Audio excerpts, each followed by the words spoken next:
Alright, time to talk a little bit about being tracked on the internet. For some people, it's not a big deal or a big issue, but to others, privacy is very important. So, are we tracked on the internet?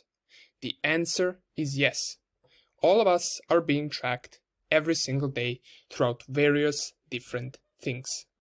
The first one and the most common type of tracking is tracking through an IP address.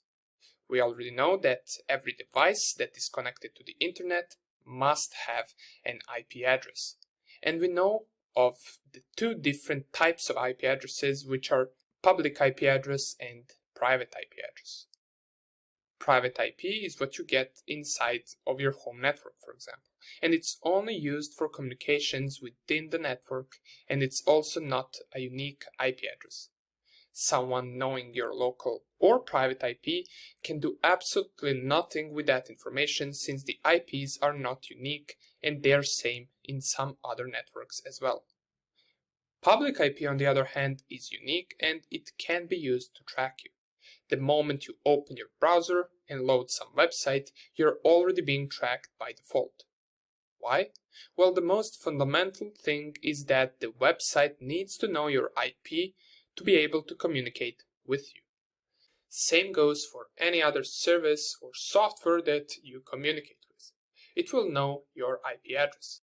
With an IP address, in many cases, someone can figure out from which country and city you are coming from, or in other words, your physical location. There are many websites online that you can use to figure out where certain IP is located, which we will check out in just a second. Besides that, it's also good to know that there are certain links that are so-called IP grabbers, which can disclose your IP to the person that you send that link to. As soon as you click it, the other person who sent you the link will know your public IP. Nonetheless, let's show some websites where you can get certain information out of a public IP address.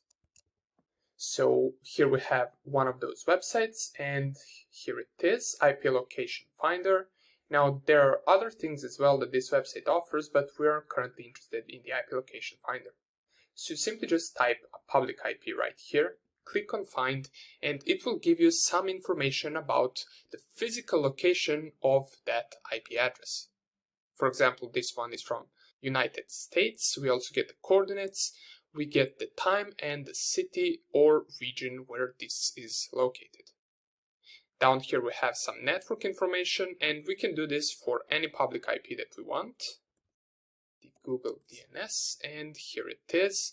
We get once again the location and the network, which we already know to be the Google DNS server, and that's about it. You can get any public information through websites such as this one, and there are a bunch of others that offer the same type of service, so you can feel free to choose whichever one that you want. Now, if you want to protect your privacy or protect your public IP, you can always use things such as proxy or a VPN, or you can also use something called a Tor browser whenever you're browsing through the internet or through the websites. More stuff about that in the next section, but just so you know that you can use that if you care about your privacy and if you want your public IP hidden most of the time. Thank you for watching, and I will see you in the next lecture.